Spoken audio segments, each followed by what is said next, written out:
अस्सलाम वालेकुम। कैसे हैं आप सब? तो आज हम बनाएंगे गाजर का मुरब्बा, जिसको बनाना बहुत ही आसान है।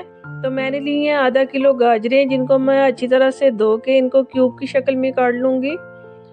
तो क्यूब की शक्ल में काटने के बाद मैं इसको पानी में उबलने के लिए गाजरों को रख दूँगी। तो अब मैं आपको बताती चलूँ कि गाजर का मुरब्बा हमारी नज़र को तेज़ करता है, और ये हमारी असाबी कमज़ोरी में कमी वाक़या होती है, और ये हमारे पट्टों के खिंचाव के लिए भी बहुत ज़्यादा फ़ायदेमंद है। तो जब पानी थोड़ा सा कम होने लगे तो आप इसके अंदर चीनी डाल दें। चीनी मैंने तो कम ही डाली, आप ज़्यादा भी डाल सकते हैं।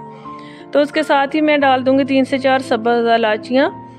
तो अब मैं इसको शीरे के अंदर अच्छी तरह से पकाऊंगी और 2 चुटकियाँ नमक डाल दूँगी।